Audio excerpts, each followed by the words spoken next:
Welcome back to the FACEIT Challenger Invitational here, live from Milan, Italy. And we're in game number 2 here between Cloud9 Europe, or Cloud9 Eclipse, and Faculty. And we're into the picks and bans already, so we'll get that up on your screen. I'm James Stress O'Leary, alongside me, Vince Metuz. Hello. Hello. It's been a strange day, Stress. It has. There's been ups, there's been downs, and there's been pentakills now. Yeah. And you still lose the game. Yeah. Go figure. Very anticlimactic pentakill, actually.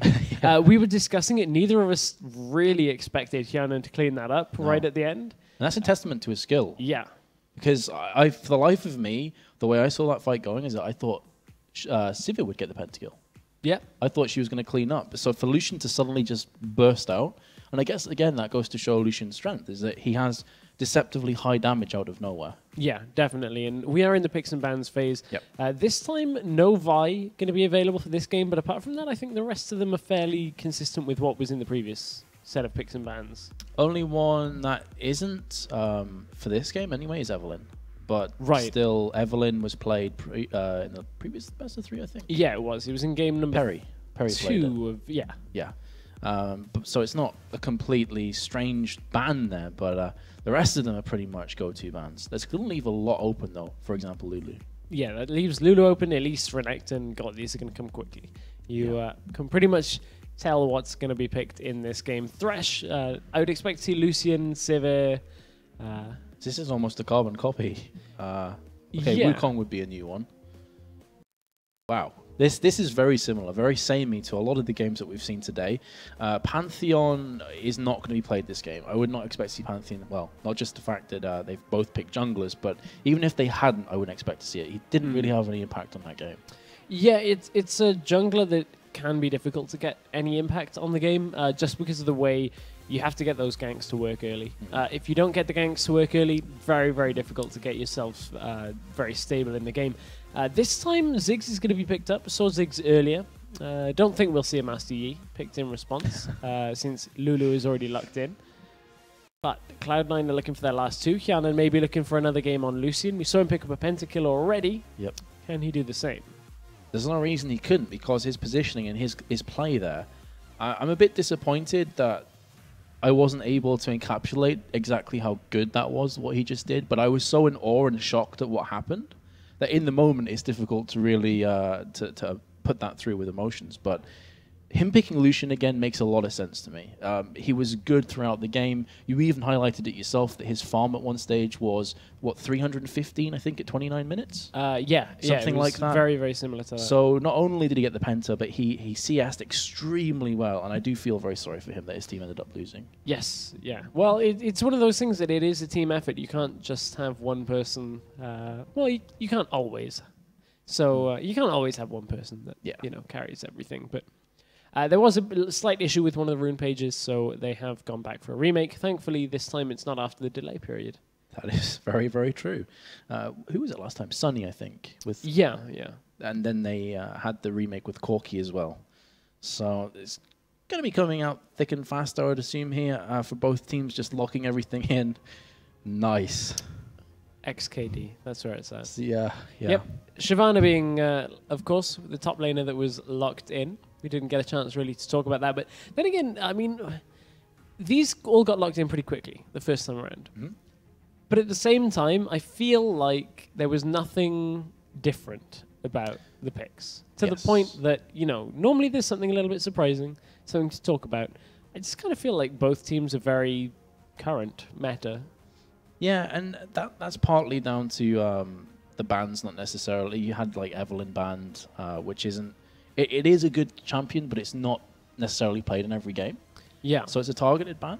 And that's kind of one of the reasons why we have this very meta kind of stale composition war between the two teams. But to be completely honest, even though these are pretty much standard picks, it's the execution that's everything. Yeah. That's the way League of Legends works. Like I said before, you can counter pick, you can say this beats that, but ultimately, if you play bad, you're going to lose. It doesn't matter how strong the champion you play is. That is very, very true. It's all about the execution at the end of the day. As we said, heading into game number 2 here between Faculty and Cloud9 Eclipse. Now, some people would say that Faculty just gave us a bit of an upset. I would definitely agree with that. I think one of the things people need to realize, though, is that Cloud9 have 2 subs. Yeah. One of which is their jungler, which we mentioned in the previous game, has the ability to influence every single lane on the map, and also, in turn, counter jungle and such. So if there's any kind of problems with communication or synergy or lack of, that's going to show through most in jungle, I think. And the fact that the substitutes are jungle and top just kind of accentuates that point even more. Yeah, I definitely agree. It's so difficult to replace one member, let alone 2. Yeah. And then play in a competitive game against a team who are good. I mean, Faculty are good. We've seen them in Challenger as well. So it's one of those things that it's just seemingly we'll have to see whether it pays off for Cloud9. I mean, we don't have any background really on the need for the subs, but then again, it's not really necessary all the time. I would be interested, though, to see how Cloud9 would have performed with their full lineup, because I think it could have been quite different.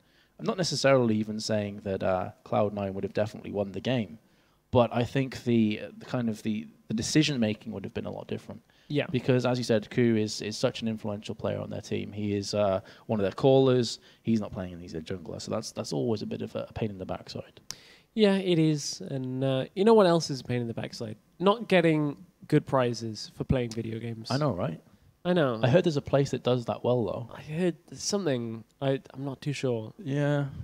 It's FACEIT, right? Oh, yeah. Yeah. Well, you can actually... what I heard is, and do correct me if I'm wrong, but if you go to FACEIT.com, you can actually basically make an account for free, and if you just play games by yourself with people at equal skill level to you, then you actually can redeem points for prizes. You can. And somebody said that there was a car. Something like that. Something like that. But what we do know is, for our viewers current on the stream, you want to open up your profile on FACEIT. If you haven't made one, you've got about 20 seconds of typing before we give away the goodies. So open up your profile on FACEIT.com. There's an arrow in the top right-hand corner of the screen. Go to your profile settings and subscription settings and get ready, because very shortly on stream will be a code for the first 10 people to redeem. We'll, I believe, get premium membership from that. So we have already done one of these. We have already done one of these, so get ready, everybody. There it is. So all you got to do, type in LOL on FACEIT. Apologies for those of you that are seeing this probably a minute later from the Twitch delay. Sorry, our bad. You might say it's still worth trying. Because what will probably happen is a lot of people won't do it because they assume they're already taken. So double bluff them. Yeah. Just try anyway. You never know. You might get lucky. Yeah. There's 2 of us that aren't going to be able to do that because we're late to that party. Next time. We'll try next time. We will. Maybe if Pulse casts sometime, I can then be watching the stream and get myself premium. Well, the thing is, we don't even know what the code's going to be until it shows up. That's so, true. Although we do get it in advance, we still would have to kind of leave, and that would be really awkward to... it would. Plus the fact in. that even though we have monitors here, we can't control them. Yeah. So I would have to go into another room and steal someone's PC. Hopefully 10 of you by now have typed in the code and got yourself premium. If you have, congrats. You are now a FACEIT premium member.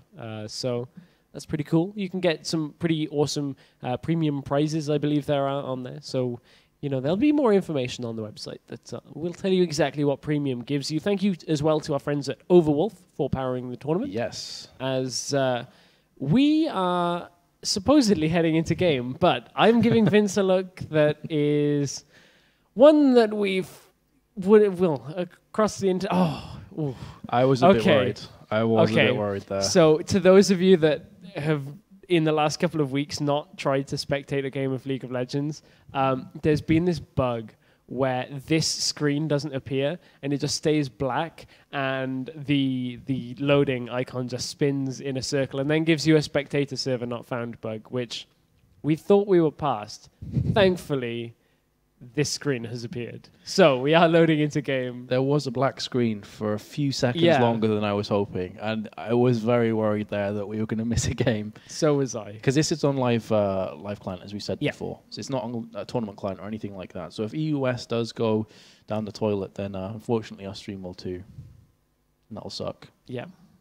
It will definitely suck. What doesn't suck, though, is the fact that we're into game number 2 here between Cloud9 Eclipse and Faculty. We're on to Summoner's Rift. Let's get this started. We are. If you missed the first game, first of all, where have you been? And secondly, well, welcome. Hopefully you enjoy your stay. This is going to be the last best of 3 of today. This is potentially the last game of today as well. If Faculty manage to pick it up. I think Cloud9 have a few things to say about that, though. I would hope so. And hopefully it's not half game 2. Yeah, that's kind of a given. You know, here, we'll just all run into your fountain. Enjoy. Hey, they're going that way. They are definitely in the right direction. But they're actually going aggressive. That's something we don't see a lot, but it has been pinged out. Well, I think this could be a delayed blue invade. It's most likely, Seigu. but that's really smart. That's so smart. Not only is that smart, that's a lot of damage to begin with. A 4-man bomb right away. Yeah, you better believe they're not invading off that. So smart from Seigu. Like, to know that there was the potential possibility, even if it's like a 1% chance. I have a feeling Sivir caught vision of the last one going into the bush. It's very possible, yeah. So, yeah, again, it's kind of like they knew they'd gone past that point, but how far past had they gone? As you said, very smart. Yeah, it's kind of checking the bush without face-checking it. And Ziggs can do that all day long. So had he have just walked into that bush, would have been first blood, and it would have been sad times for Faculty. But as it stands, they all backed on away. We're not going to have any lane switch-ups this time. Remember, last time Zyraz actually instigated one, went Rumble 1 versus 2. This time it's going to be Renekton versus Shyvana at top. That kind of did okay for Cloud9 as well. It wasn't amazing. They got themselves an early lead, but as Renekton always does in a laning phase, he kind of evened that up fairly handily. Yeah, in fact, I think at one point I said I need to give props to the fact that Pronbear was so far behind, was level 1 when Zyraz was 4 or 5, and managed to actually equalize not only the level dissipation, but also the CS differential as well, because it was like 20 or 30 ahead for Zyraz. Yeah, and he evened that all the way back up, and they ended up winning the game. So, you know, it was a pretty good performance in the last game by Faculty. We'll see whether they can replicate that again, but Pronbear is starting to force Zyraz out very early on. That's what you'd expect from this lane, is Shyvana struggles that little bit in the beginning and kind of finds a footing in the mid-game. Well, Renekton is like the quintessential e-bully in League of Legends. It's what he's basically designed for. If you're playing passive as Renekton levels 1 to 6, you're doing it wrong. Like, you need to be aggressive. Unless, of course, you know, their junglers come into top lane, in which case don't be dumb. Yeah, don't be dumb. That's the slogan that we'll be using for this. Yeah, because right now Pronbear is fairly certain that the jungler would not be at top at this stage of the game. It's very unlikely that Wukong would have started blue and then gone top straight away, so he can afford to play aggressive. Those level 2 cheese. It happens sometimes. Happens in solo queue. It does. And I find myself thinking, why are you top lane at level 2? Like, this only works against somebody who knows you're not going to be top lane at level 2 because they don't expect the hook. Well, the hook has came in alongside the Flate, and Hyanan, who is the pentakill hero from the previous game, did follow up a tiny bit. You actually scared me then. It's okay. I do that to a lot of people, actually, surprisingly enough. Well, was it the fact that it was an amazing segue, or just my... Both. Okay. I was kind of in shock and in awe at the same time, in equal measure. But Flay comes through from Voidal again, and they're playing super aggressive right now. And I like this start from Cloud9's bot lane, because that's what Thresh and Lucian are so good at. Zyraz has been caught, though, at top lane. He is going to be flashing away, but First Blood goes in for Renekton. It's very, very aggressive on both sides of the map, and this is what we used to out of Cloud9. The problem is they drop a kill in the top, and iHasBalls was looking for you know, a kill there in the bottom lane, and forced out a flash. I believe, yeah, it was Sivir's flash got burst out, as did Mountain. That's huge, because neither Annie or Sivir are very mobile champions. No, they're not at all. So both flashes, and you're against Voidal's Thresh, which he is just a king at death sentences. So all around, that's bad news for Faculty at bot lane. Yeah, I mean, you've only got to think about it that Edward left, who was the Thresh Prince. Yes. So who better to replace? Somebody with good hooks. Exactly. Being Voidal. Exactly. He didn't have the greatest time at Gambit, but I don't feel that was mainly down to his fault, though. Well, again, it's one of those things that teams, very complex things. I've heard a couple horror stories about Genja. So I wouldn't want to comment. Yeah, neither am I going to. Otherwise, you have the manager around with a belt. I'm just saying that it takes two to tango at bot lane. Yeah, team synergy and dynamics is one of the most difficult things, I think. That is very underrated, actually. You're basically, you've been a manager for quite some time, so you really do know what you're talking about in this case. I'd like to think so. Dig UK's manager, you've dealt with this quite a bit. Yeah, it's one of the things, and I think that's why you can see that maybe Cloud9 are struggling a little bit, but for Bivin... Oh my goodness, that was an awesome combination, just Cocoon out of nowhere. And Forbidden finds himself 6 foot under. Yeah, and that really was that's a good gank path out from Obvious there. Yeah, it was really, really smartly played to come back around there and to basically lock down Forbidden, who wasn't even able to flash. So that shows how caught out he was. He did not expect that to happen. Yeah, it's surprising to see one die with flash still available, but you know, sometimes that just happens. And actually, sometimes if you know you're dead, if you know you're dead, it is always better not to flash. Yeah. That's exactly why in a previous game when Renekton flashed through the wall. Yeah. And I was like, why? Yeah. You're going to die. Why would you burn the flash as well? Exactly. So I think that's a case of Forbidden correctly identifying his demise there. That, you know, once Ignites on you, once you've taken a lot of damage, not really a lot of ways to get away from it, at least. Yeah, very much the case. Satchel Charge also, I think, set up that kill quite nicely, throwing it behind to knock back towards the opposition tower, and then Cocoon came in as well. So, really nice play, and it's going to be 2-0 early lead to Faculty. So they've started off in the same vein of form that they left game number 1 in. Yeah, and I kind of don't want to read too much into that right now, because we saw Cloud9 take a lead in the first game, and Cloud9 let it go. It wasn't the biggest of leads. It was a very even game as we headed into the mid-game. But Forbidden now looking to go aggressive. He's got to be careful here because Elise isn't on the map. Yes, they did see him at the blue buff, but Forbidden being aggressive here is losing him his blue buff. The pings have gone down. It's too late. Not that Forbidden on his own could have contested that, but the pressure wasn't there. They knew they had the security to take that blue buff without being contested.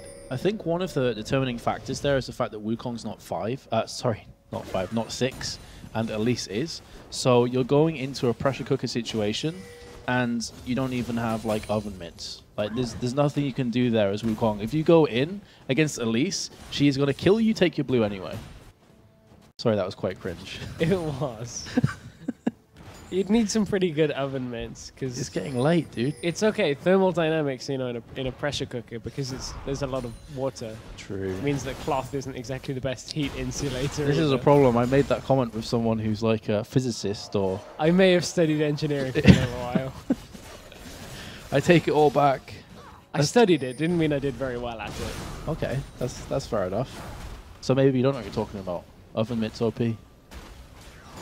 Well, have you ever got oven mitts wet and tried to take something out of the oven? That gets hot very quickly. It does. That's true. I've actually done that. It hurts quite a bit. Darwin Awards right here. Yeah. Oh my god. Okay, so we are actually casting League of Legends at the moment as well, if you weren't aware. And Wukong is actually going to bot lane. I'm not sure what's going on. I can just see him kind of moving around in a circle. But could very well be setting up for a gank now. He's actually going to back away to his double golems instead. Right, we're into a point of the game. We're in one of these lull periods that, you know, there were a couple of last game. But again, I mean, that's not to begrudge either of the teams because obviously this is a very important game. Yep. They both want to play their own style. It's not necessarily about looking flashy. It's just execution.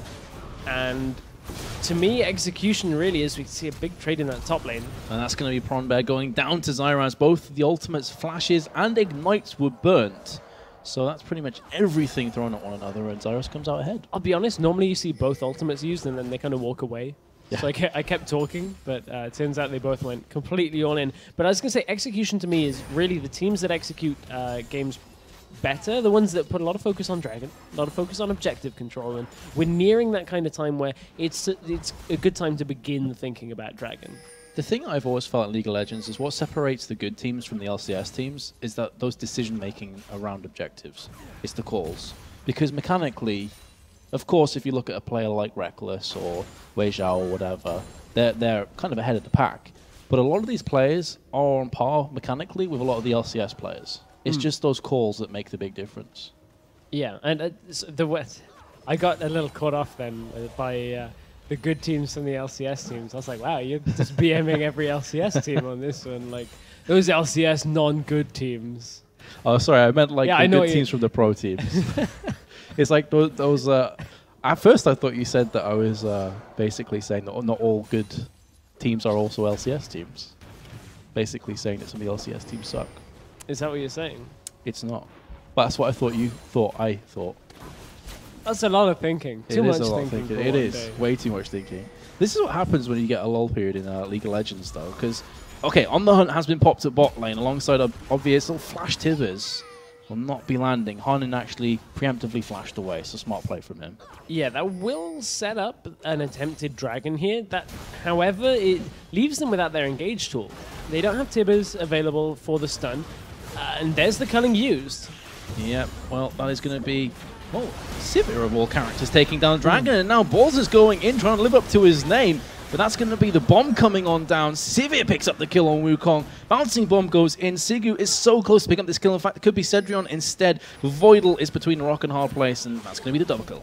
Good double kill there for Sivir, picking up the dragon as well. As you said, that was a bit of a surprise in the middle of that fight. But Faculty continuing their form from previous.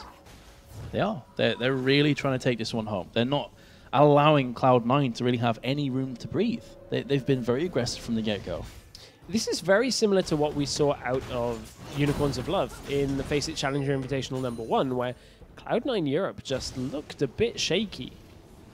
They looked individually fine, but their coordination and teamwork just wasn't where we would expect Cloud9 Eclipse to be.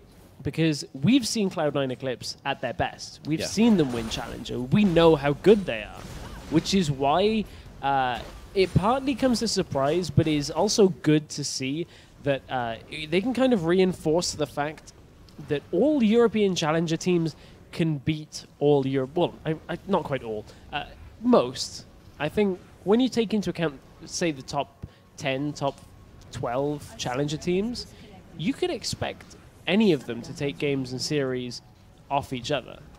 Yeah, definitely the case. That's one of the reasons why I said as well before that I'd be very interested to see how Cloud9 at their full strength lineup would fare against the Faculty. I think that would be a very interesting game because the Faculty have impressed me actually. Yeah, they've looked very consistent, and that is the key. That's a word that I use a lot, and I know I use it a lot, but it's the key to winning League of Legends is, okay, you might win something one day, but if you can win consistently and become a good team every day that you play, that's far better and puts you far further down the road to success than one win ever will. That's very true. Consistency is definitely one of the top attributes to have as a pro player and a pro team, because consistency puts you in a frame of mind as well, I've always felt, whereby you feel a lot more stable and comfortable. If you know that you're going to perform to even if it's the same level, that allows you to free yourself up a tiny bit more than if you're like, I don't know if we're going to win or lose. The problem that you have with that, though, and this is a bit of a side tangent, is the most consistent team recently has been Fnatic, but they got overconfident. They became complacent, and you saw what happened with that. Thankfully, they're back on the road, but here's the gank in top. Yeah, Prawn Bear doesn't have too much of a chance of surviving this one, and there we go, we'll be dead. The question is, did he buy up enough time for Obvious to clean this one up? Doesn't look likely as Balls is forcing Obvious away from Zyraz. Nice play there from Zyraz, 2-1 on Shyvana. And going back to what you said before, it's almost like Fnatic were consistently good and then consistently bad for a while. Ooh, I didn't want to say that. But it's the truth. It is the truth.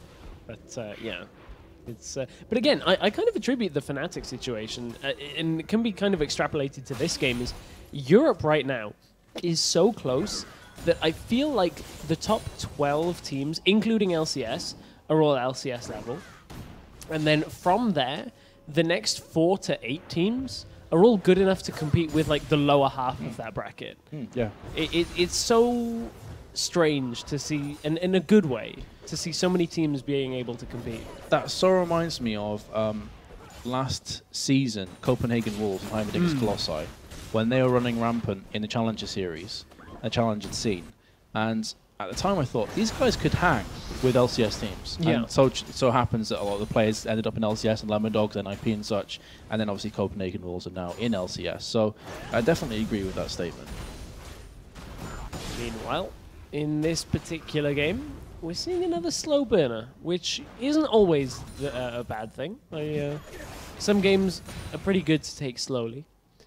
Cloud9, it's a bit of a departure on their style, though. Kuhn, then regular jungler, typically has a very fast pace, very early game focused snowball style. He likes his Lee Sin, he likes his Kha'Zix, champions that get things going.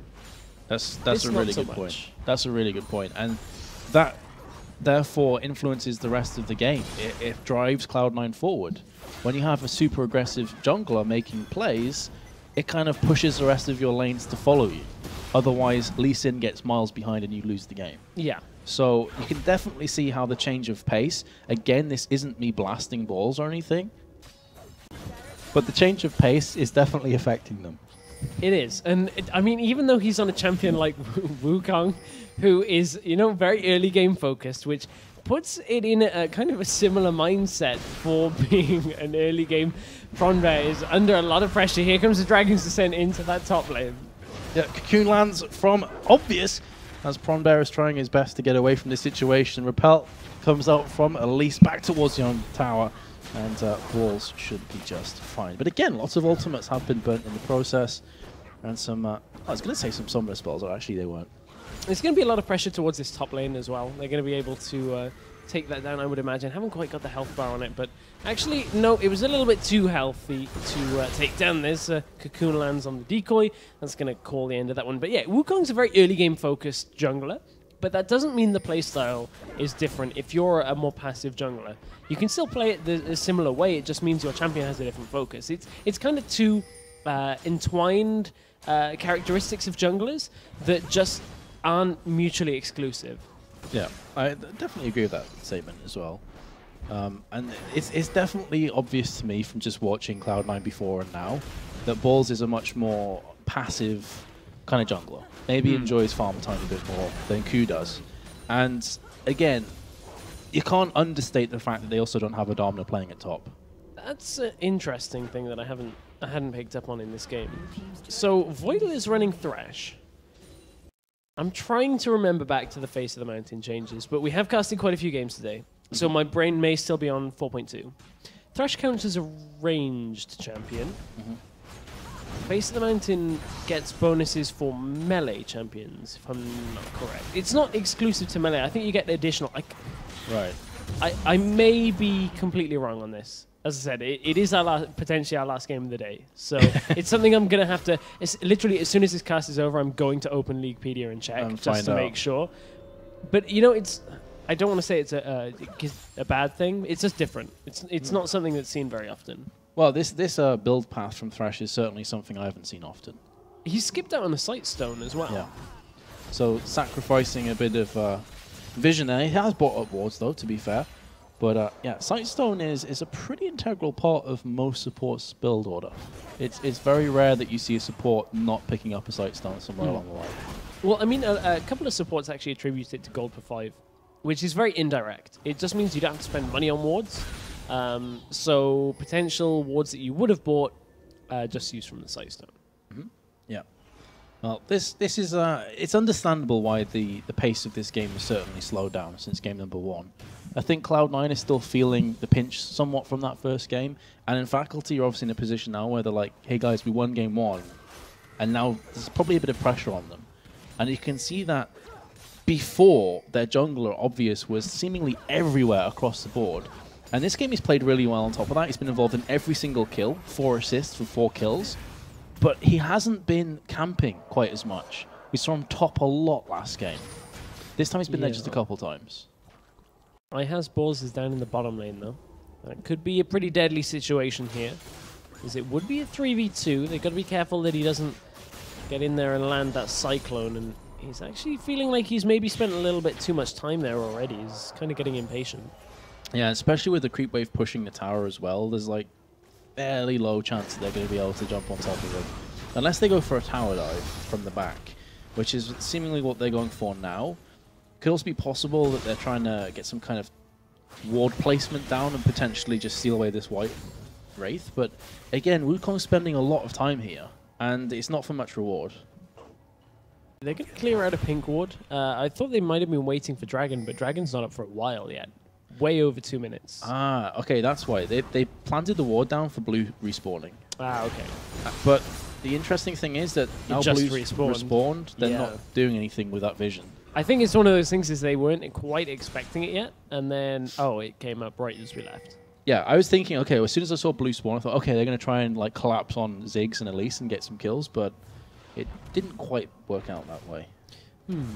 Now, with this Lulu mid, of course, one of the ways of getting damage onto Lulu mid is it is one of the areas where Lulu struggles, is you pick up a Lich Bane, and that's what we're seeing built towards here. This is a little way off yet, still waiting on that additional AP, but that's one way of getting more damage into a kit is once you use an ability, you get those empowered auto attacks. You also get the Pix auto attacks as well, which, you know, luckily don't have Lich Bane on them. That would be rather powerful. That, I would go ahead and say OP. Yeah, Would be a term that I would come up with for that. But as you say, Lich Bane is a massive item for Lulu. It's where she goes from being irritating to actually really devastating. And especially against Ziggs, he's going to struggle against the Lich Bane, I have to feel. So he's doing a good job of farming, though. 221 at 21 minutes is good going. Yeah, for sure. And interesting double Ruby Crystal onto Elise. Guessing that's going to be going towards the Spirit Visage.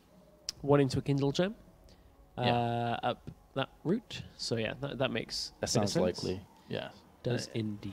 And Getting that extra health. They're both fairly cheap items. It gives you Exactly. a nice spike in health. So it's like fairly cheap way of getting quick health and just making yourself a bit more tanky. Because at the moment, I think it's probably a case of Obvious is very aware of the fact that he has to go in first. That's going to be cycling landing on Pronbear. Instantly uses his Dominus Slice and Dice as well back towards Siju. And he is going to be okay, but pop the ultimate.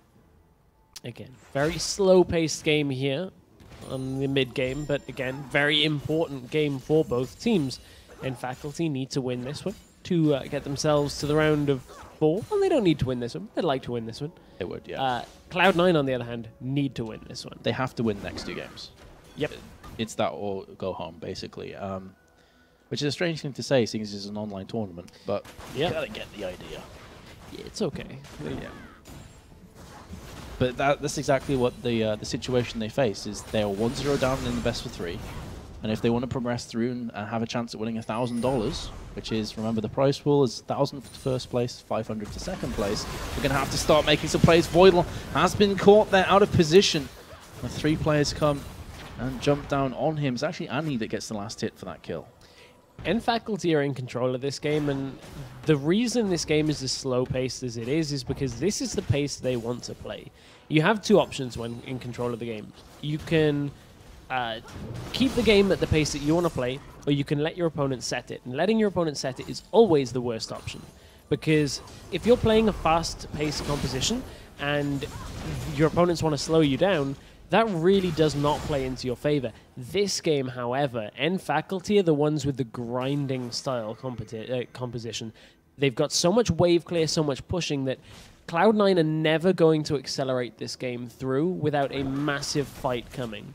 You look at Ziggs, you look at Sivir, they can clear any waves that are getting pushed in, and they don't need to push out themselves quickly. They can just keep this lead, maintain it, look for objectives, get picks. Dragon is up. That's what they're going to do, and Faculty will play this game at their own pace, and rightfully so.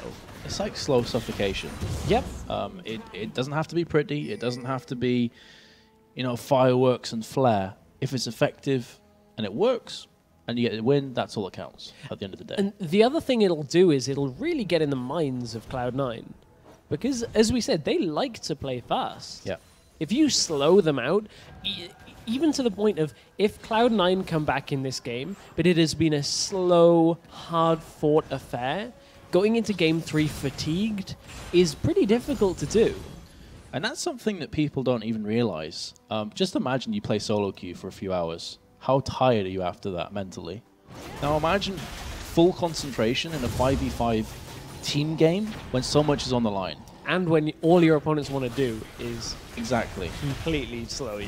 Zyrus has been caught. Does have Dragon's Descent though, so he should be okay to just go on over. But he has been followed by Obvious. Then land the Cocoon. No, he's not actually going to be able to do so. Meanwhile, a bot lane, big action kicking off. 3 versus 2 situation. Cyclone comes in on Mountain, but he should be okay. Mega Inferno Bomb also landing, and simultaneously in mid. Oh my god! The plays, not enough to keep himself alive. But if we'd imagined to get away from that, that would have been the great escape. That would have been so good if it got that. But this is Cloud9 re-establishing control. Yeah, they are going for the jugular right now. They are sick and tired of this slow match, and often this is what happens when you have a lull for the best part of 10-15 minutes. It builds up, builds up, builds up, and then you just have an explosion of action, and that's kind of the stage we're at now. I didn't quite see who picked up... Oh, no, it was N Faculty picked up Dragon before that fight, didn't they? So, that's a turret going in favor of N Faculty, but Cloud9 will build off that. They'll take down an inner tower in this bottom lane. Lulu's going to pressure in the middle lane with that Lich Bane, should be able to do a fair amount of damage here as well. So, Cloud9 are at a point where they're feeling more confident in this game. And it wasn't a Spirit Visage, it was a Leandry's Torment. Okay, so go more of the damage route than tanky. That's completely understandable. And Faculty, they're going for this Baron, and it's going down very, very quickly for 2 players. So again, we saw this in game number 1 as well, I believe, where they went for a sneaky Baron. Yes, we did. They did Baron in game number 1. They've done it in game number 2, and now look to catch out Shyvana. Well, there is going to be awareness right now from the team of Cloud9 that Baron has been picked up as Zyrus is actually being chased down. Dragon's Descent was used there. Cocoon instantly popped on top of him though, and the Ignite as well. Not long for this world. Obvious takes that one down. Now, how will N Faculty react to this? Baron is down. They've got a pick. Now they have the numbers advantage. As soon as Shannon shows himself in the bottom, this fight is going to kick off. In fact, it's going to kick off right now. On the Hunt has been used from Cedrion, taking point. Boomerang Blade comes in, has been caught from Voidal. Tibber's popped as well on Voidal. Voidal is going to go down in the fray of 5 players. And completely correct with that call there, Stress. As soon as they knew Lucian was at bot lane, it's why wouldn't you engage? Exactly. They knew it was 5v3 in that situation. Absolutely no reason to wait any longer. They can send Tibbers in to tank this if they really wanted to. There we go. They will get this turret as well. Well, Cullen comes in, but everything hit Renekton. Yep, and, he's going to be fine. He's just a brick right now, so it's already going to do a great deal. So tanking up for his team, and it's strange to think that Cloud9, 2 or 3 minutes ago, picked up a couple kills and that secondary bottom tower. A couple minutes later, complete role reversal. Balls should be falling down here. Mega Inferno Bomb goes through, but completely whiffs. Hands on nobody. Siggy could be falling down himself. No, he's going to be okay. So they managed to pick up another kill on Balls. But they did enough damage. They got an inhibitor tower off that, an inner tower. They still have the Baron. They have pretty much stalled Cloud9 out again. They killed all the momentum that Cloud9 just had, but Cloud9 are looking to chase.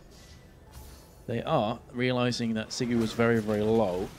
But the problem is that they're looking to chase, and it's a 4v5.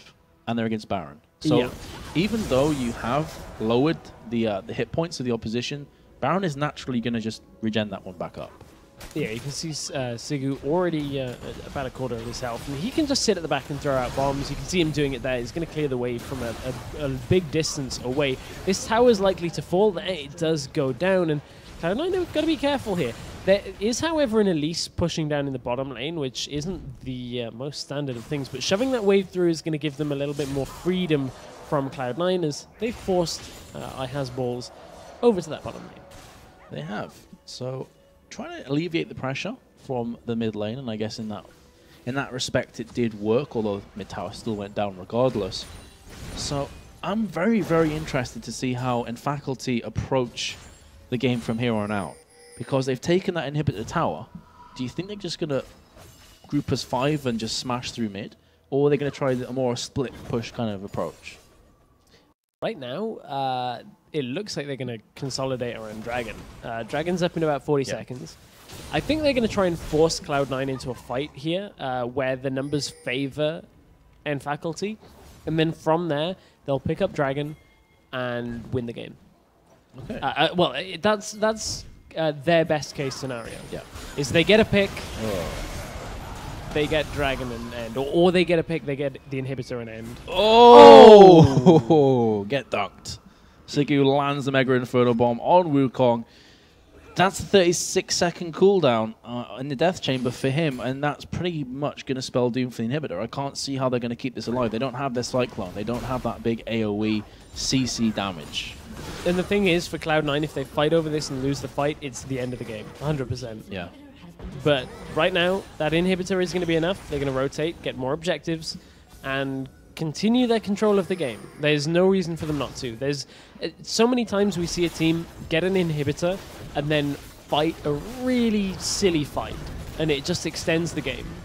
This time, they get the inhibitor, Hook didn't quite land, and End Faculty are going to disengage.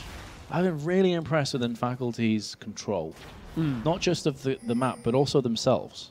That they don't do those dumb things by staying around too long. They don't do the dumb things by forcing fights they shouldn't. Sigu missed the pink ward. Oh. We've all done that. No cheering from the crowd. Yeah. But I don't know, it's like this self-control that they seem to possess so far, that they've put very few feet wrong in this best of 3 so far. Now, Elise is going to solo down the Dragon. You can see how quickly that's going with the percentage damage. So even with members of Cloud9 around, they couldn't have contested that either. And it's just... I'm struggling to see what Cloud9 can do. The one saving grace they have, again, 302 CS on Hyanan, 30 minutes. He's a farming machine. Saying that, 302 CS on Ziggs at the same time. Yeah. More expected out of mid laners, for sure. You typically would expect that, but that's not to say that Cloud9 haven't been farming well. 304 on Lucian, 294 on Lulu, 283 on Shyvana. They have a lot of gold from farm. So it's not even the case that they've just all given their farm to Lucian. They're all taking farm themselves. Yeah. It's been a very prolonged laning phase in this game. It reflects on both sides as well. Yeah. There are 3 members above 300 CS, one about to breach 300 and the other not too far behind it. So only one of the solo laners is even under 280 CS. That's a very good point. It was a prolonged laning phase, and you can't see that with the CS. In fact, that was just good rotations by Cloud9. But are they going to get punished because it's Haaland who's taking most of the damage? Their AD carry, the pentakill hero from the last game, he's forced to go to the back lines. Renekton is pretty much just focusing him out, zoning him away. Zyras in the meantime will pick up that first kill onto Wukong. Now Pronbear is going to be falling down. Cloud9 are coming back with a vengeance. They pick up another kill. Already a 3-for-2 exchange, and Haaland, the guy I thought was actually going to drop first because he was right in the middle of the fight, is still alive. Now, Sigu will be able to get his health back there from the home guards, but that just evens up the inhibitors. That was very, very smart rotations from Cloud9. They spotted an opening and knew they were strong enough with their itemization that they could push down that tower. Lichbane onto Lulu, plus a well-farmed Lucian. They're going to be able to rip through turrets pretty quickly. Yeah, that's a very, very good point there. And again, I think that may come down to the experience as well from Cloud9 over and Faculty, that they were able to make that quick call for the inhibitor. Yeah. Because that was very crisp in execution. Yeah, I mean, it kind of looked like Cloud9 were about to end the game. They couldn't because they didn't get the picks they needed. It's very dangerous to close out a game against the Ziggs at that point where everybody's kind of low. Ziggs can land 1 bomb, maybe 2, start picking off kills, and then you end up back at square one where you know you've got the inhibitor, but was it worth pushing in even more because you could end up losing for it. So very smart of them to pull back, but it looked like they were in full control. So, even though we have had a couple of flourishes of brilliance from both teams, it's still a very close game.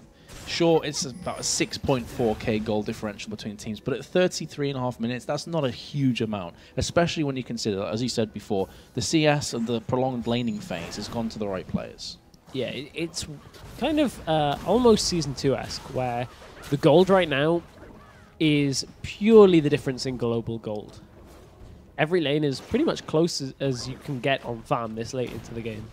And again, it's on a razor's edge, this game. You can almost feel the tension of both teams. It's tangible. Here comes Balls right to the front line, but has he engaged too hard? Oh my goodness, the Ziggs ult was so close to picking up that kill. Zyras is zoning out Cedric and very nearly picks up that one. And now Lucian, the opposition AD carry, will take down Renekton. So both the AD carries kill both the top laners. Yeah, they trade out their top laners. It's a question of do they go for an engage now without the tank. Sigu is very low as well for Bivin.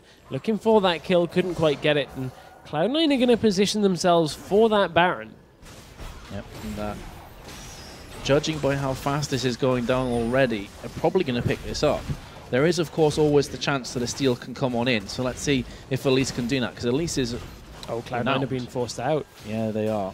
That sure isn't Annie running at your face with Pyromania. It's never a good idea to just crowd around the Baron pit when that's the thing. And now in Faculty are going to try the Baron. This is going to be a team effort from both teams. Mountain just stays alive. But he's so low that he has to go back. But then again, you look on the side of Cloud9, they've got 2 players around quarter hit points. So again, they're probably just going to have to all back away. This is a very back and forth Dragon exchange. Shyvana will be there in a second. Baron exchange, sorry. Shyvana will be there in a second. Can tank that up.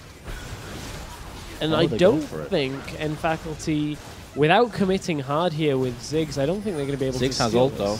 He has his ult, he's firing it in. Voidal very nearly dies. Are they going to be able to take this one out? Wukong picks up the Baron, and now they're going to be engaging afterwards. Voidal very, very narrowly escapes death as the kill actually goes on to both Sivir and Lucian. So 1-for-1 trade, but the Baron was picked up there from Cloud9. The thing is, Cedrion decided to go to the opening of the Baron pit. Right there, if you're committing a Ziggs ult to the Baron, if that's not going to steal it, there's no way your AD carry is going to steal that. And they were looking to pick off a couple of members that were kind of low health around that fight, but it's not going to happen. You can't just walk into a Baron fight 1v5 and be like, hey, you're quite low on health, I'm just going to go kill you. That often ends in disaster. Yeah, and it has. For you. So you can... I'm not sure how to call this game. It's so close. It's gonna. I honestly think it's gonna come down to that split second decision for better or worse.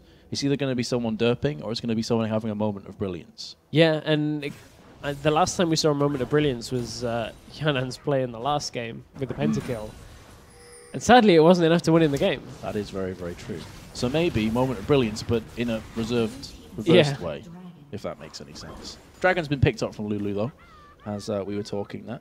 So again, objective control firmly in the hands of Cloud9. Still find themselves 5k behind, but honestly, at 37 minutes, negligible. It just doesn't mean anything. Yeah, it's kind of worn off. All it means is a very slight item differences at this point. But once you've passed the 3-item kind of threshold, you're then at a point of defensive items making difference. And as of yet, not really any defensive items on either AD carry. You can see a Negatron Cloak, but until that gets completed into either a Guardian Angel or Banshee's Veil, it's not going to mean all that much right now. I wonder what she'll actually go for. Because there's not a great deal of like CC in terms of stuns that you can cleanse out of. There's a couple slows, like Glitter Lance or Thresh. Do you think a GA would be a better choice here? It's tricky because my problem with GAs is that if you die and the rest of your team die and you come back with your GA, you die again. Exactly, yeah. Not that it's a bad item, it's just very situational. It's only good in a team fight where you have members surviving. It could also be Banshees. Yeah, that's what I was going to say. The other one is Banshees that it's likely to be. Because Banshees would make a lot of sense. It would stop Wukong from cycloning. It would stop Voidal from potentially death sentencing as well. But that is going to be the inhibitor falling. And speaking of death sentences, Voidal has landed one. Cullen comes in as well. But it's actually Cedrion who takes first blood in this mini skirmish. I say mini, it's turned into an all-out war right now as a second kill goes down. And both kills have gone into the hands of Faculty. 50-second death chambers. They could push through. They're going to get at least an inhibitor, you have to feel from this. Yeah, you have to feel they will get the inhibitor here. They're going to push down the middle. Forbidden's going to try and slow as many members as possible. They've got to be careful they don't stack here because they could take some significant damage. But now it's a case of Cloud9 are trying to delay, but they're doing a good job as long as they don't get caught. They cannot get caught here or it is game over. Well, I'm amazed that they've even halted this onslaught for as much time as ballsy. they have. This is really, really ballsy. They stand on the edge of defeat here, and that cocoon could spell the end as the shutdown comes in from Cedrion. I saw your reaction there, and that pretty much summed it up. Yeah, that's why you don't see that a lot. Because look how quickly this inhibitor is going to die. Voidal is out of position, so is Lucian. This could be the end of the game because they got caught. So Voidal pulls the death sentence, trying to bait away from his base, trying to sacrifice himself. Oh, it could be a trap. Oh, Hyun's taking lots of damage though, flashing away. Here comes the Cyclone as well, on top of every player on around the red buff area, but it's nowhere near enough damage. It could actually hold them off the base though for a bit longer, so nice play coming in from Cloud9. Even though this would be a 3 versus 5 situation, they're not going to fight it. Lucky Death Timers timing out on that one, and they managed to position themselves to get Wukong into the fight for the Cyclone. But again, this is kind of risky from Cloud9 pushing up. It's dangerous to chase a Ziggs. He's fairly low on mana, but with the Athene's Unholy Grail, will regen that up as he's running, and he will output a lot of damage behind him, and you've got to be careful on that. Well, we were speaking before about a moment of brilliance or derp. We've kind of seen a bit of both. A little bit. Like, they stalled long enough that the death there wasn't as important. That kind of sounds strange because dying at this point in the game is not good, but they died with enough time that they only lost the inhibitor. Had they instantly died in that, then that would have been game over. Because the 2 deaths came in the base of Faculty, so that they had to travel the entire map to even challenge the inhibitor. And also there was a good 10, 15, 20 seconds in mid where Voidal and Hyunen basically just stopped them from pushing, which I was actually really surprised by.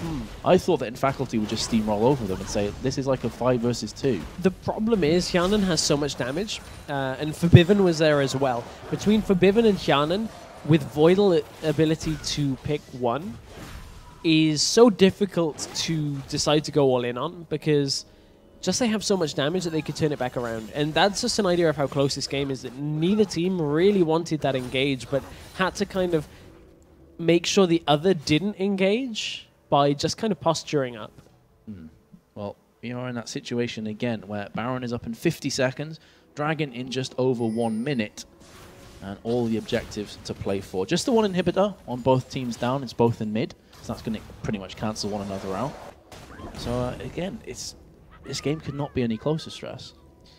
It really couldn't be on tempo-wise, and gold is pretty close. Well, for this point in the game. I mean, On the Hunt has been used. But that was a really, really good Glitter Lance. Actually caught the AD carry of Civiz, so that's going to slow them down. They've seen Shyvana is nowhere near the fight.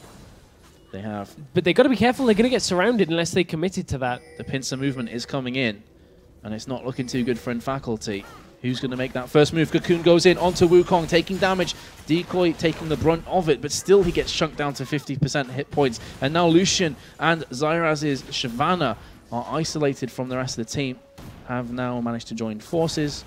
And it seems like, again, somehow, we don't have any kills going down. Baron has respawned. The purple inhibitor is up as well. So, Faculty now will feel they have the advantage with this wave of super minions, that they can leave that super minion to its job and head over towards the Baron area. Not a lot of wards out, actually. C9 were just over here and didn't actually get any wards down. That's very interesting. It's one of the problems when you have so many sweepers at the end of the game, is you actually end up with less wards again because you don't have the trinkets. Yeah, that is very, very true. And to answer our question that we asked before when we saw the Negatron Cloak, it is a GA. Oh, okay. So we were pondering between Quicksilver Sash and Banshees. It's a GA, which, I like this play from Cloud9. They're going straight for the jugular. They are. They've out-rotated Faculty here, but they've got to be careful they don't stack on the way back out for a Tibbers. Prawn Bear's taking a lot of the brunt of this damage, and he will be falling to Thresh, but do they have the follow-up damage? Do they have the sustained damage? 2 kills instantly come back, make that 3. This was an epic, epic error by Cloud9. We're talking about that moment of derp. They've lost 3 players. Featherburn has to run away, and Lucian is in mid lane. Can they manage to close the game off this, though? Because, again, then the opposite side of the map to the base they need to destroy. Luckily, they don't have super minions in that wave, so now they have to push through super minions to get the inhibitor. They're actually going to go for Baron. I kind of feel like with the numbers advantage here, the inhibitor is favorable because the inhibitor gives you the ability to rotate to Baron. However, Cloud9 are coming across to check. This is very dangerous from Cloud9. I think Cloud9 really should back away here. There's no way they're going to steal this Baron unless something crazy happens. Sivir actually got Baron. That would have been close, but... So that W from Lucian, if that stole Baron, I think I'd have had a heart attack. Yeah, I think Hyanan probably would have as well. Yeah. So Baron, though, all said and done, and Faculty have picked that one up. And that's going to give them a slight edge, but Baron loses its charm and its strength in terms of statistics the later on the game goes. Yeah, the thing it doesn't lose is its regeneration capabilities for sieging. That's the main thing right now that is going to be very beneficial to M Faculty is they've already got enough damage that they can win team fights. It doesn't separate the two teams. What they don't have is the ability to regenerate that health when they're in a sieging situation, and it's something that Cloud9 have avoided very well. They've avoided N Faculty being the controlling team for the last 20 minutes.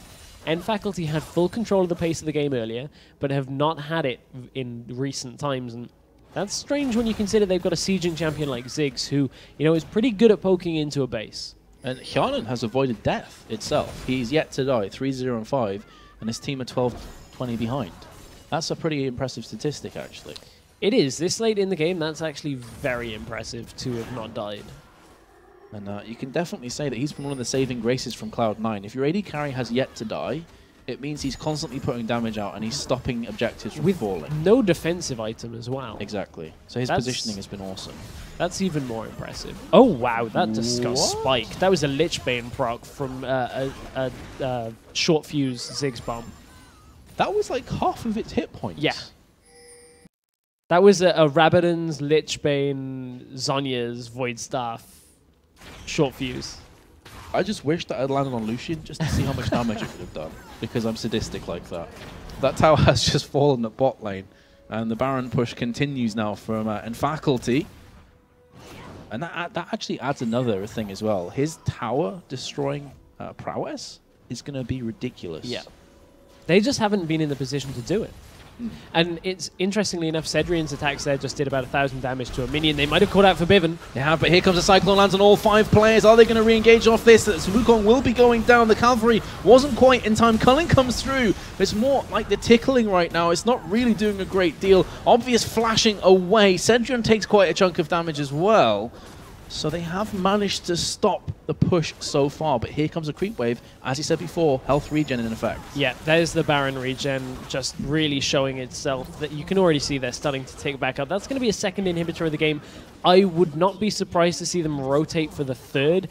A 4v5 may still be something that could be done by Cloud9. It would be very, very difficult. Depends on what Forbidden gives out. You can see Forbidden already twitching in his moving around there for dodging as much as possible. But that's going to be it for N Faculty for now. Is they're just going to kind of keep on going.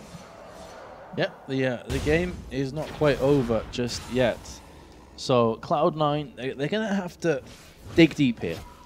2 waves of super minions coming down. The game's not over just yet, but it's definitely close to being over. Yeah. If they catch a single player or 2, then that's it. It's done. It's a close one. We haven't had a game this close all day. The gold, once again, looks a little bit wider than it was before. Now it's up to 10k. But again, 10k is not exactly the biggest deficit right now. 10k is one that you'd see close a game out at maybe 30 minutes.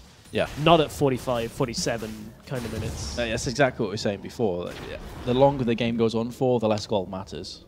Because everyone has pretty much all the items they'd ever want. So interestingly enough, though, gold has been increased in the later game by the increase to dragons. That's in the end of the mid game, where when you're above the average level, I think it's something around 15, 16, you get more gold. That's to kind of accelerate to the 6th item, but you can see members already picking up pretty much full item builds. Tiamat into Hydra on Renekton is one of the upgrades that's still remaining. Spectre's Cowl on Elise still remaining, but Ziggs completed build, Sivir completed build, almost a completed build on Annie. So that's the situation that we're at here, is The damage dealers pretty much are all there at 6 items. It's only the top laners and supports really that aren't quite there. So what do you think is the play now from Faculty? Because they're definitely the one cruising down the highway. They're the ones that have the power in their hands. Well, they've got to wait a little bit. This top lane's going to push in, as is mid lane. Hyanan has to be the one to go and fix that.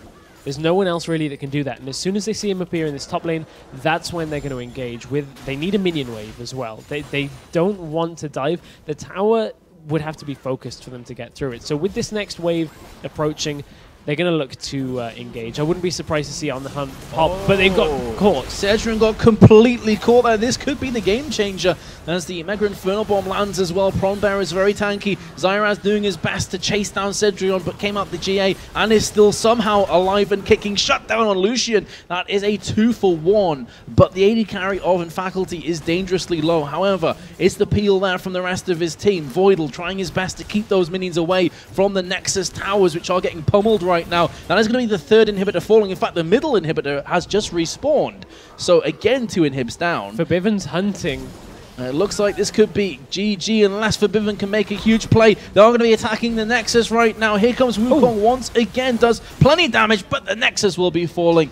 And then Faculty take it 2-0. Another one of those Lichbane hits from short fuse chunked the Nexus down by about half of its health, and that was just a surprising amount of damage that came out there. But the big story here is Cloud9 Europe, the winners of the Riot Coke Challenger split #1 here for spring, have been dethroned again in the FACEIT Challenger Invitational first round. They have been, from, of all teams, and Faculty, which are a very, very good team. But I think most people, myself included, were expecting C9 to come out with the W there.